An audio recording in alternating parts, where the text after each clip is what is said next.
Okay, we were talking about your schedule on soap. Yes, it was a pretty full week. Uh, on Wednesday, we came in the morning and ran the show from top to bottom. And Wednesday after lunch, we ran the show from top to bottom again. Would there be a lot of changes? There were not a lot of changes. Uh, when I did Everybody Loves Raymond, there were sometimes rewrites. But the shows were really well written that I was in, and we didn't have a lot of changes. Sometimes we had to change camera angles and camera shots when things didn't get covered properly. Jay Sandridge, who'd done soap as the director, and his father had been a movie director, and he was able to get incredible amounts of reactive behavior. He was just very good with the camera. But on that Wednesday, when the whole show you run through from top to bottom, it gave the director a chance to make sure that all of his camera shots were good. And then Thursday, the camera crew came in early in the morning. They were given all the shots. And all day Thursday, you just waded through from one shot to the next shot to the next shot. And in some shows, like in soap, if there were any odd kind of clothing things or problems or anything that spilled or blew up or dripped, or all of those things were tested too on Thursday to make sure that they were done easily, and when the show was running, it wouldn't cause the show to stop. Friday morning, we all came in and got dressed, and the crew came, and they ran through the whole show with the actors from top to bottom in costume with all the props. And then we usually had a break for a meal, and at 5 o'clock the audience filled in. We did a show at 5 o'clock straight through top to bottom. We had a break, and then we were given notes about things that hadn't quite worked and cameras that hadn't quite worked. And then we did another show at 8 o'clock, the same show. We did twice in one day, top to bottom. And we seldom ever stopped to pick up something or go back as long as we had the audience. Sometimes if something had been missed, at the end of the evening after the audience left, we would go back and do pickups of this word didn't get recorded, that shot wasn't clean. And by 10 o'clock at night, we were finished. And then everybody went to work in the editing room the following week, and they edited the best of the two shows together. And that was good, because then you knew that they would get all the laughs in and all the camera shots. But it was a pretty hectic, full week. And how was it for you? I mean, this was your first series. You're a star of it, and plus the notoriety that came with it. How did you handle all that? I think that I handled doing that first show in a kind of fun, joyous way. And because the show had been criticized so much before it came on the air, I thought, well, better have a good time while this is on, because it's probably, a few shows and it'll be gone. And then it lasted a whole season, and we got a pickup, and I thought, oh boy, this is fun. For one thing, I made more money than I'd ever made in my life working on stage, and that was very nice because it allowed me to buy a home, which was wonderful. And the thing that was a little disconcerting, because you can work on the stage all your life and nobody ever recognizes you on the street, but in television it is so pervasive. It's so in your house and sometimes in your bedroom at night that you become an individual to people. And it was a little odd to be in Nordstrom's and have somebody come up and say, "Hey, Catherine, how are you? I saw the show last night. It was funny." To call you by your first name, and they, from publicity, they know about you, that you're married, and that you come from Texas, and that kind of thing was really amazing to me. But people were so nice and so pleasant toward me, and I realized that I had a wonderful job because I made them laugh. And laughter is such a marvelous thing, really. It's such a healing thing. That's one of the reasons I've always enjoyed doing comedy. And it was great fun for me because I knew that my character was good. I knew the show was good, and it was giving pleasure to a lot of people. And also, I think one of the reasons is that it was good when people came to talk to me, is that I came forward to them. I didn't hold back or try to be invisible or think in terms of people are intruding in my life. I never had that attitude because I realized the reason I had a job was because of these people. And the fact that they liked what I did meant that I could probably go on having the job. And I was appreciative of that. And I would never walk up to a person, another actor, even although I'm an actor, I would never walk up to them and talk to them. I would be too shy to do that. And I thought, gosh, these people have a lot of courage to come forward and speak to you and call you by your first name and tell you that you made them laugh. And I appreciated that. I appreciated what courage it took and what nerve. I might glance at another actor, but I don't think I would ever walk up to them and say, "Hey, how are you?" So that part of it was kind of funny and fun to me. And because I gave back to them as a person, and I think Texans are pretty outgoing people anyway. They just walk up and say, "Hi, how are you?"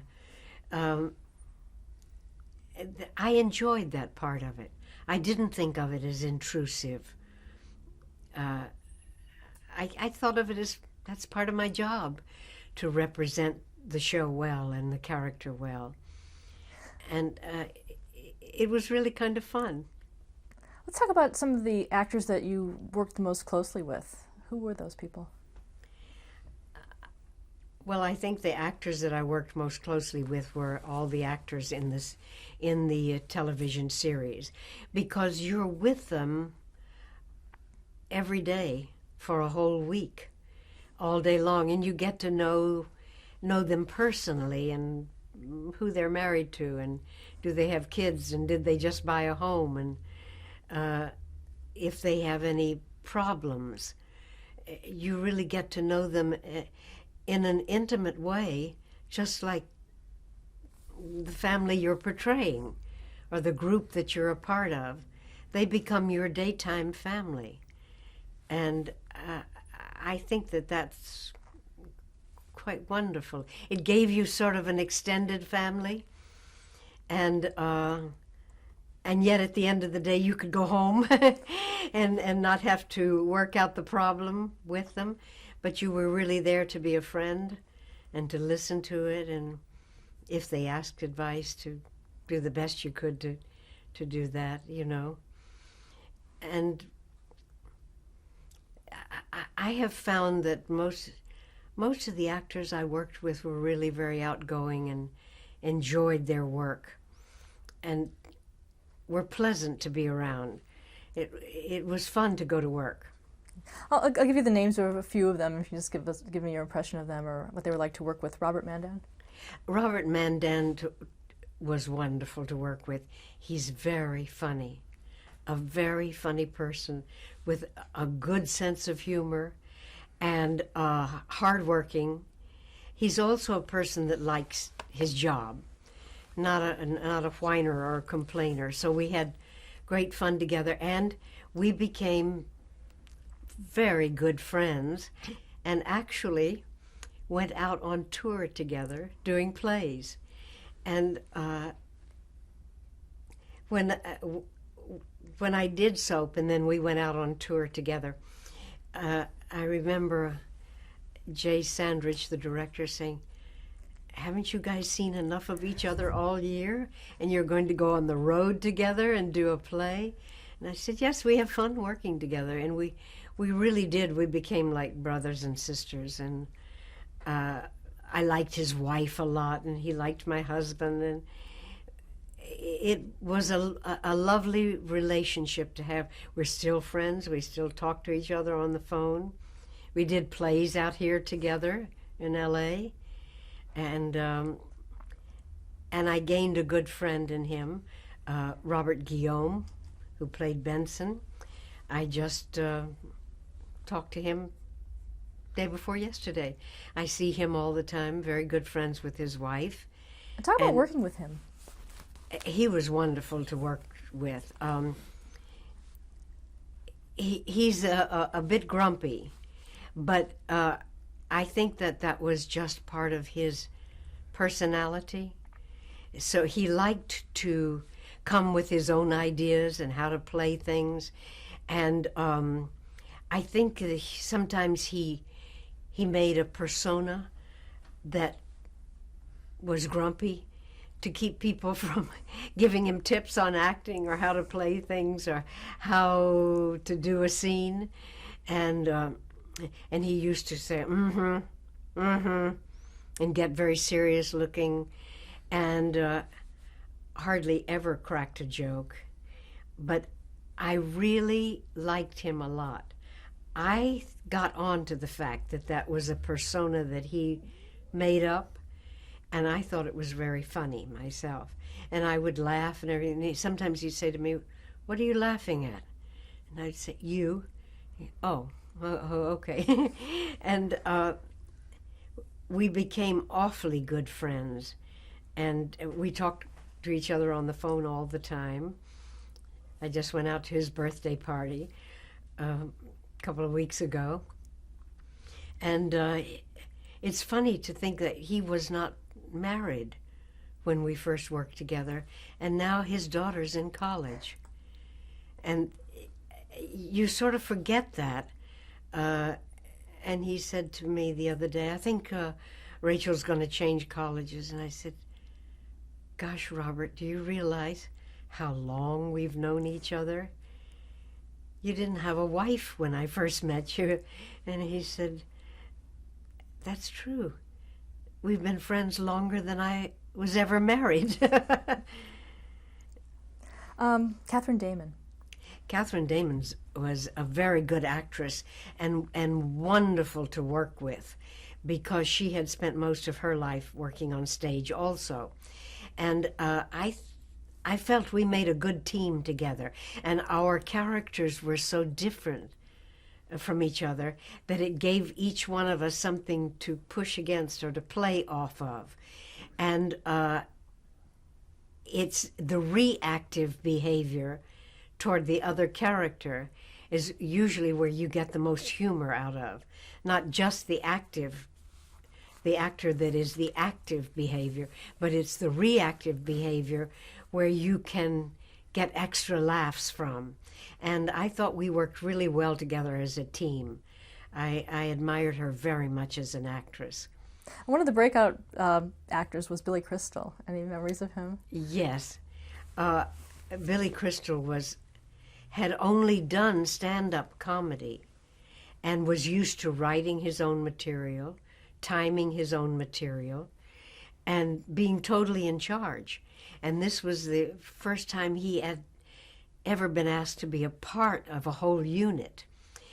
One of the things that I think helped sustain him through that shift of being totally it to being a part of it was that he got to play a character that was very different and unique, and was the first, I think, I'm pretty sure of this.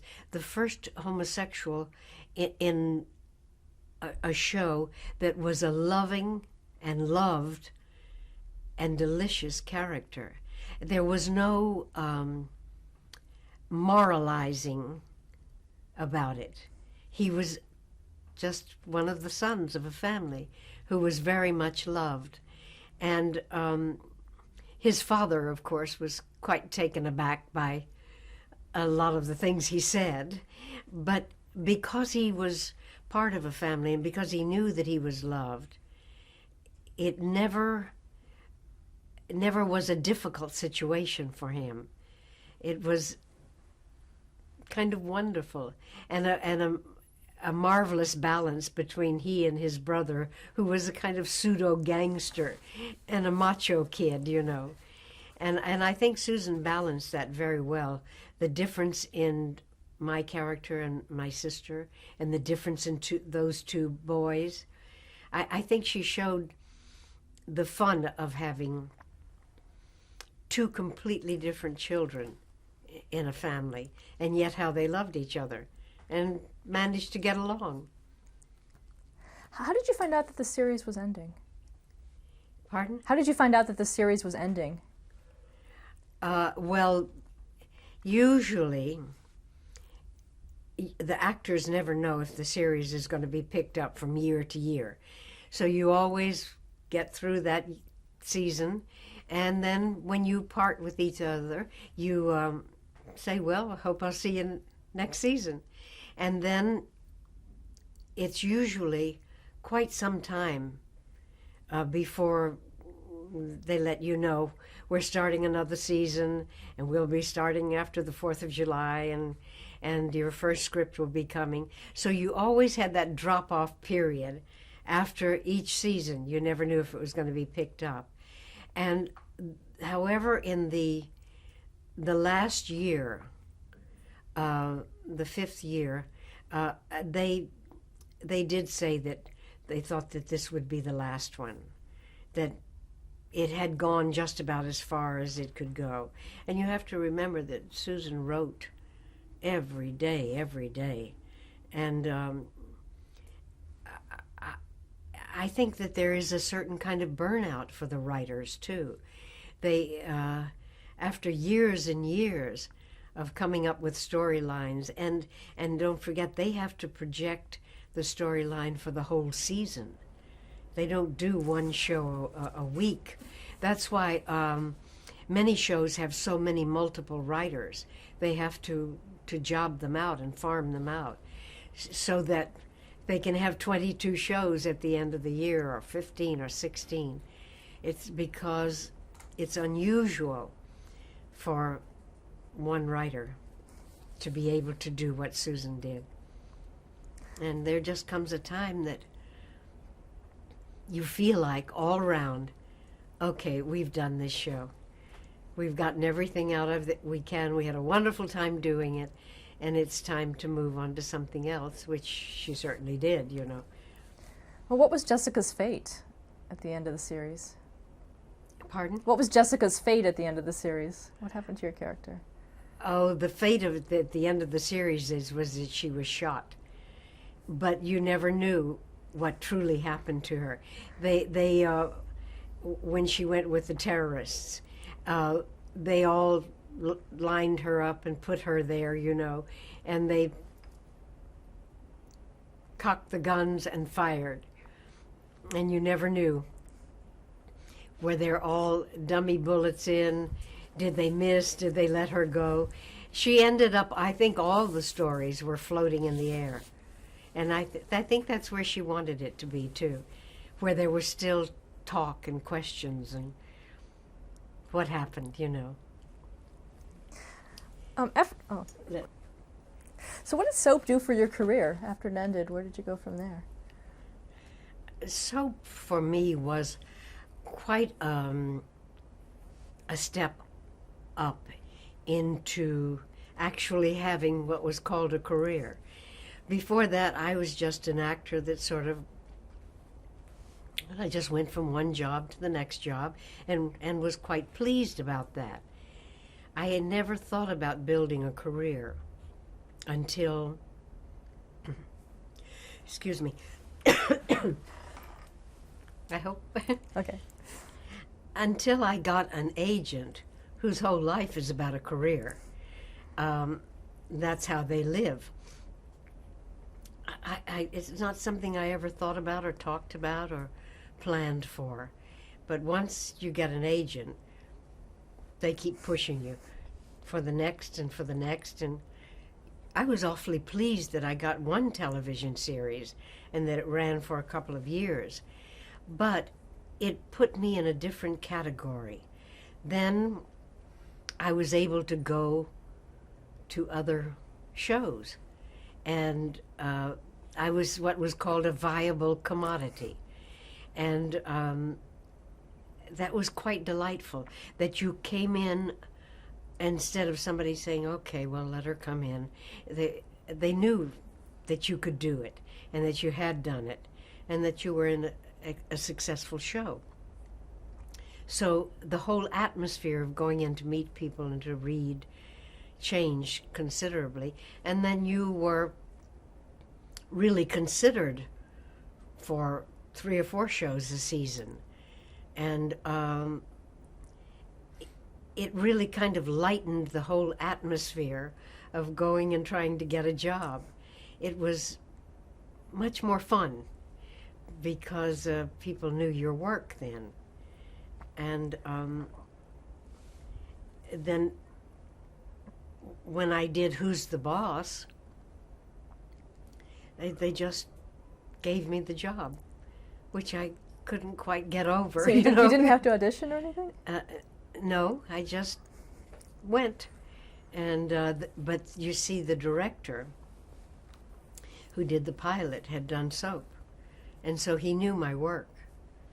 And that was, they were looking for a triangle in that show of Tony Danza and Judith Light, and then they wanted a person to make the triangle between the two of them and in some way bring the two of them together so it could go from his being the housekeeper to his being the romantic interest. And the mother was able to do that. Talk a little about Mona Robinson. What was her backstory? The backstory of Mona Robinson was quite delightful. To what they had decided was that I had been married at a very early age and had a child early, and that my whole life was about being a wife and a housekeeper and a mother, and that my husband had passed away, and that it was a woman, which a lot of women do face, of suddenly after many years of a very settled, organized life, are left alone and not kind of equipped to live in the world. And they wanted to show one of those women that had to go out and get a job and to become a part of what was really a foreign world to them.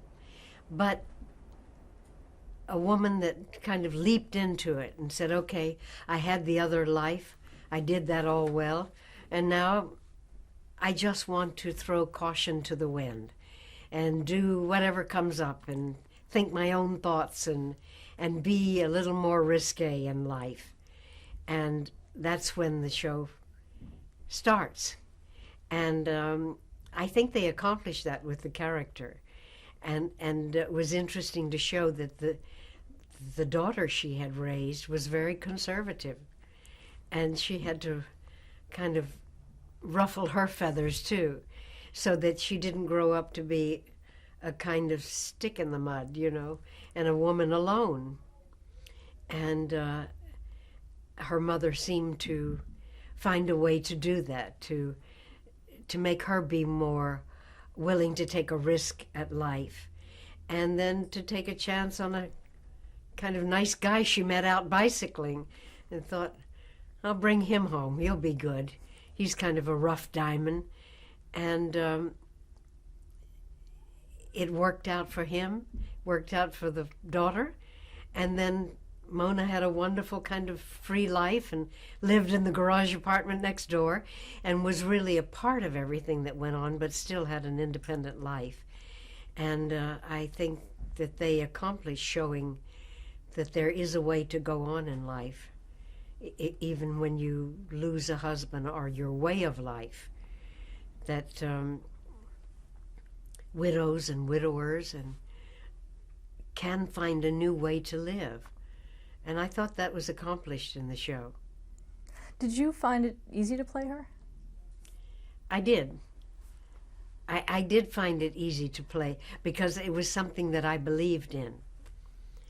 I believe that women should find out who they are early on in life and not totally resign their lives to being a thing, a wife, a mother, a housekeeper, and not have just a label, but to be an independent woman and an independent person who could just do all those jobs too, so that if life dealt you some unfortunate blow, you would still be able to go out into the world, find new friends, find new jobs, find a new way of living, if you knew who you were. And I believed that so much that it was just delightful for me to play it. I felt that I was giving a kind of free lesson to a lot of people that are in that position. And I got letters from people saying, you know, when my husband passed away, I thought it was the end of the world for me.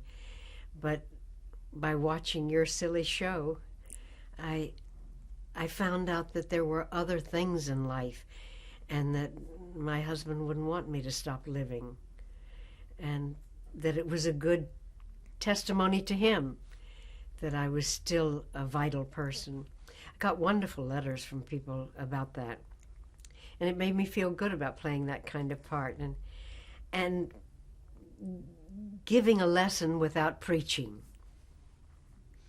because I think once you start preaching to people, they say, oh, yeah, but that's not me.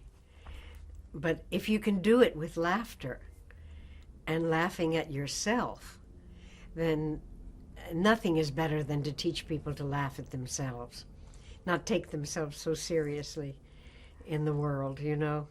It's, life is tough, and it goes up and down all the time, and we can never control it. And I think a lot of our lives are spent trying to control things, to get control of things. And it takes a lot of growing up to realize finally one day, gee, I can't control the world. I can't control everything that's happening in life. And I'd better enjoy what I do have and the best of it and learn to laugh at myself, and what I can make work, make it work. Let's talk about your co-stars, starting with Judith Light as Angela Bauer. Judith Light is a very well-trained actress, very well-trained, and very serious about her work. And I thought she had a wonderful sense of humor, too. She's an only child, and so there were a lot of expectations on her to succeed in life. And she did that, and is married to a very nice fella who is an actor also. And I think she's been really serious about her life and making her life work and not losing her sense of humor. And I think that that's one of the things that worked wonderfully for her in Who's the Boss, because she was able to make that character grow out of her own life, of being overly serious most of her life as a young person, and then realizing a sense of humor could save her. And she was able to show that in Who's the Boss and make that character grow. And I found her quite wonderful to work with, very generous actor. And she, because she was so well trained, she realized that it takes two people to make a scene. Sometimes you get actors that think they're the only thing that's in the scene, and sometimes that can be a little difficult to deal with. But she worked awfully well with the actors in the scene with her. And I enjoyed knowing her as a person as well as an actress. How about Tony Danza as Tony Maselli? Tony Danza is a handful. He's very high energy and explosive, and very gifted. You know, he can sing, he can dance.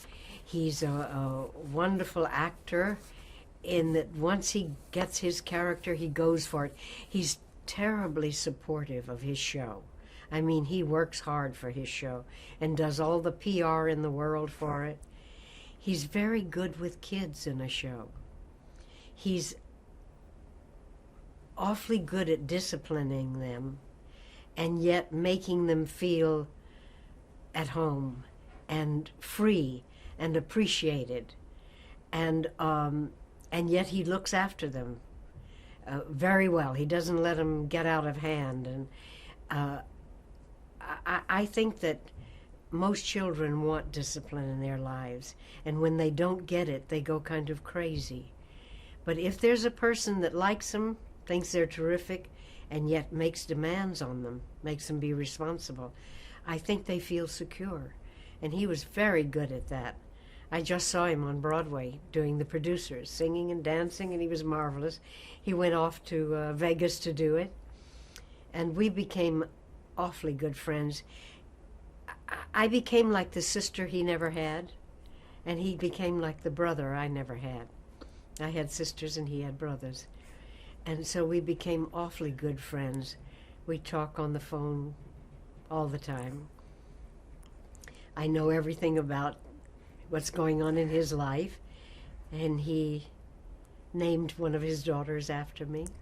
Nice. And he's a beautiful girl. He's got two lovely girls. And I found it wonderful to work with him because of his energy and for his commitment to his work. He comes to work right on time. He knows every one of his lines and all of yours too. So if you drop a word, he tells you what it is. Some actors don't like that, but I did. I thought it was because he was so dedicated to the shows he was doing that I found that kind of energy vitalizing to work with. Let's talk about the kids, Alyssa Milano and Danny Pintaro. Well, we were really fortunate with those two, with Alyssa and Danny, because they had been working since they were little babies. They were like 3 and 4 years old and already working. So they had many years of experience and discipline. They came to work prepared. They also had to go to school. There were a lot of demands made on them. And they were also children at home. So there were demands made by parents also, too. Their parents were dedicated to them and committed to their careers. They were both Italian, so they had good manners. They were very good with adults. Yes, ma'am, no, ma'am, yes, sir, no, sir. And they were used to behaving at home, so they behaved at work. And I found them two wonderful children to work with. And of course they grew up on the show as they got older and went into boyfriends and girlfriends. And that was kind of delightful for me to see because I didn't have children. I got to have kids on the set, you know, and they told me their problems, and I guess they realized that I wasn't judgmental about what they did or what they thought or what upset them, that I was more like a friend. and they could tell me anything, and I wouldn't pass judgment on them. And I think that they kind of like that, and I enjoyed working with them. I thought they were very talented and very good kids. We were really lucky. Do you have a favorite episode of the series?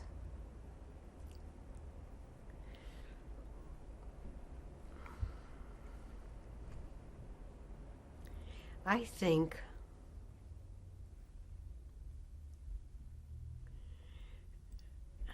gosh, there are so many terrific ones, but I think my favorite episode in the series was when Mona, who never got to go to college or anything, or to have a life outside of her family life, she had never been to a graduation or any kind of a dance where she graduated from college. And she met this young college kid who was graduating from college and asked her to be his date for graduation. And I got to have a beautiful formal evening gown and my hair done, and I think my daughter and Tony were shocked when he came to pick me up that he was so young. But it was really wonderful because I got to come down the stairs in my beautiful gown to this very attractive, cute young guy graduating from college. And he brought his college mates with him, and they sang a song to me. And so Mona got a chance to experience something that she hadn't had the pleasure of doing in her own life. And it was like becoming a young girl again, and got to live out that fantasy. And I think that was probably the sweetest, most delightful show that I did, because all the other times she was kind of very outspoken and pushed people around a bit, you know. And Mona got to be a young girl again in that show, and it was quite delightful. It was a beautiful experience. And for me personally, it was kind of nice because I didn't get to go to college or have college graduation, so I got to experience it through that show. That's nice. Is it true that that they were thinking about spinning the Mona character off? They did try to spin the Mona character off, and we did do a pilot, but it was not picked up. I think the reason was we didn't put together a really workable ensemble. I think that it should have been more people in the show, and it should have been more about a life with a group of people, instead of it having centered too much around having boyfriends and wanting to get married. I think that the time had gone past for that particular kind of show to work. I think it should have been more expansive, and the character should have gone more out into the world with a bigger ensemble piece. And everybody worked very hard and tried very hard, but I guess it just was not a piece that pulled together the way they thought it would. But I enjoyed doing it very much. It was fun. Going back to Who's the Boss, why do you think it was such a huge success for its time? Why it was such a what? Huge success for its time. What made the show special? I think Who's the Boss was very successful because of the disparate characters that made the triangle in it. Because you had a fella kind of from the streets who had a daughter to look after and wanted a better life for her. And he was an immaculate man who was used to a clean house. And the thing that he knew how to do was clean a house. And he had already had other kinds of many jobs. But by bringing his daughter to the suburbs and into a nice home with another child in the home, he was able to give her a better life to grow up in. And he was willing to let go of his life for his child. And that was interesting to see from a man that came kind of from a tough neighborhood. And then you had a young woman who had no husband but a child and was very successful in business and very driven and very much a woman of today, and yet was missing the kind of human part of her life. And then you had the mother that was in the middle of them, who hadn't experienced anything in life, but decided to leap in and just do it and find a life that was wonderful. And I think you had disparate characters that came from three backgrounds who learned to live together and learned to have a sense of humor about themselves. And by pooling all their resources and their humor and their dedication to each other, they all grew as people and made a better life for each other. And I think that just appealed to the general public to see how all these three people came from a different situation and yet made a life together that worked. That's a great answer. Then from there you went to Coach?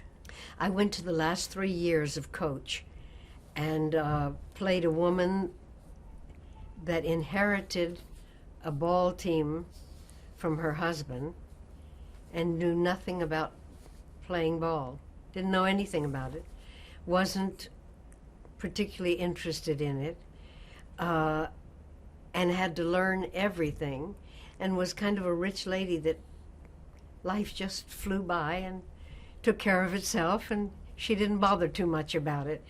But she liked this coach because he was so dedicated to his team and so serious about them that she thought he was quite funny, that he would be so serious about grown men playing a ball game and so intense about it, you know, that she just thought that was kind of delightful, and that he was like a big, tall kid.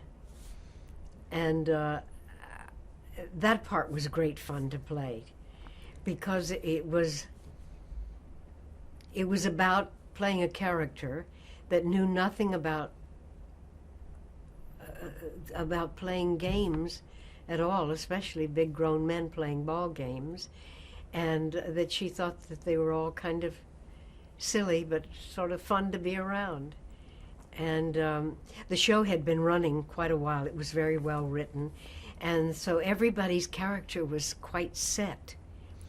And then what was delightful for me is to have this kind of crazy lady thrown in with them, and then their reactive behavior to her, and that gave them something to play against and to push against. And it changed the whole kind of tenor of the show, that suddenly, after everything going along very well, they were confronted with this impossible woman. And yet they had to learn to get along with her because she owned the team and their livelihood depended on it. And I think it was kind of a shot in the arm for the show. It allowed it to turn in a different direction those last 3 years, which was, I think, helped sustain it. How was it working with Craig T. Nelson? He's a very good actor. Craig is a very good actor and very serious about his work. So that suited the part very well. And he's a serious person. And I found that very charming about him. He's a very hard worker and very caring about his show. and worried about the writing and which direction the show was going in. I enjoyed working with him very much. He seemed to enjoy his character a lot, and enjoy doing the show. So that was kind of fun to come into it, an already set show, and kind of toss it around. And then you did it again with Everybody Loves Raymond. Yes, Do excuse you want me. to stop camera? Okay. Everybody Loves Raymond. With Everybody Loves Raymond, the show had a concept and had started, but very quickly, I think they realized that they needed an outside force to come in and mix everything up. That the show was going to kind of turn into itself. That there were just so many shows that could be done about a husband and a wife and the kids, and keeping it in one place. And they had his family across the street from them, which created problems for him. But what she didn't have were her family and the background she came from. So they decided to add her parents, which gave multiple conflicts then, automatically, of the difference between the two sets of in-laws. And then you saw, through the parents, what the husband came from and what the wife came from. And that added a natural kind of conflict, and it gave the audience easily a point of view to understand the husband and the wife, and why things were so different with them, so that they could play off of each other, having come from totally different backgrounds. Now, how were you able to create the character of Lois? What did you have to work with? I knew a couple that were very wealthy and sort of always going someplace, traveling, taking classes in foreign languages, and had one child who was given all the advantages in life, but they were rather distant from the child because they were totally involved with each other. The child was nice, but incidental. And all of their lives were wrapped around each other as husband and wife, and a team, and what they wanted, and where they wanted to go. And the child was okay and was taken care of, but in no way did that child ever interfere with their lives together. And I thought that was quite interesting and quite funny, of their involvement with each other, and not even friends outside of each other, and no groups that they went with. It was just my wife, my husband, and we love each other, and we do everything together. And they traveled all over the world together, and they were in social situations a little boring because they didn't have any life that involved them with people, only each other. And they were always in foreign lands and told absolutely boring stories about foreign lands and foreign people, and how the bus driver was in Sri Lanka, and things that would cause people at a dinner table to go completely silent because there was nothing to identify with. It was a kind of self-absorption. And I thought, when I talked to the two writers about going into this show, And I told them that. They said that they thought that was a funny idea and a funny couple, and that it would reveal why the married couple, trying to make this family work together, why they were the way they were, what background they came from, and especially a contrast to the mother and mother-in-law across the street, and the father-in-law across the street, and the grown brother still living at home, and how they were in the house all the time, as opposed to the absentee in-laws who were never around for anything. And that had a lot of built-in humor to it, and they seemed to like the idea. So did they basically come to you and say, we'd like you to consider playing Deborah's mother? I mean, how did that They said that they were looking to add conflict of characters, and that they thought, since the in-laws from his side of the family worked so well in relationships for humor, that if they brought her parents in, that it would add another dimension and show the contrast between the two of them. And so then I said, they said, we don't quite know how or what they'll be like, but we thought maybe you might have some ideas too. And so I told them about this couple I knew. What a good idea, because of the contrast between two parents that are always underfoot and two that are never there.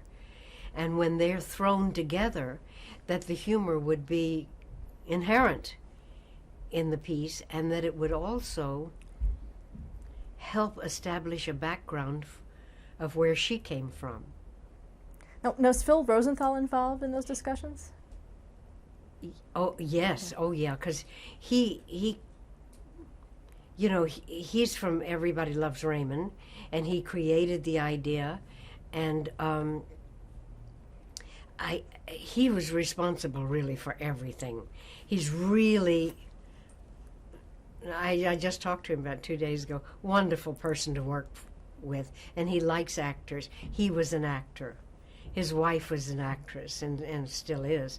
And he likes actors. And he welcomes thoughts and ideas and things that you might think would be good to incorporate. And every time you would run a scene, then he and his other writers would come down right on the set and stand right with you and talk about it, and what about this and what about that, and you felt really a part of the creative side of it. And he would say, the way you said that line, I liked that, or if you forgot a word and put a word in, he said, your word's better. He's a very, very generous, creative person. And we just talked a couple of days ago, he's going over to Russia to see about doing a sitcom over there, And I found him wonderful and creative to work with, very supportive of the show, and really happy for anything you created. He never looked at it as, that you were trying to take over or run the show or anything like that. Any kind of funny idea or creative idea, he embraced totally. And I think some of that was because of having been an actor and married an actress. So he came from that point of view of that everybody had something to contribute. Now, your on-screen husband was Robert Culp. Mm-hmm. How was it working with him? Robert Culp has had such a nice long career in television, and is also a very serious person, but has a very good sense of humor and is hardworking. I've been really lucky in the shows I've done. Very committed, hardworking actors who love their work. And I enjoyed working with him very much, and I thought he was in the demeanor he brought to the piece and the look of him, and he was natty and well dressed and well spoken. I thought he was quite wonderful as the husband, and that he fulfilled that image of a person totally involved with his wife and the life that they had. Now, in the storyline itself of your characters, the 14 episodes that you did for the series, there was definitely a story arc in terms of that relationship. How did that come about? Was that also something you talked about? Yes, I think that the arc of their relationship was that they had always done everything together, agreed on everything. They were totally involved in each other's life, and I think that he was kind of the husband and the boss, the head of the unit. And I think as their life went on together, he became more and more impossible until finally she just exploded. And part of her character that she had always kept subdued and hidden suddenly just burst out of her. And she started yelling at him and being completely wild and saying crazy, wild things to him. And, saying, well, here it comes. And just upbraided him no end. And I think that was really funny for the audience, because she seemed like a wife that would never speak up. And then finally, when she did, it was more than speaking up. She just completely exploded, much to his shock and everybody else's. And it led to a kind of a fun thing, that the audience felt they could really laugh at. And they were surprised by. I think the audience was surprised by that turn of events.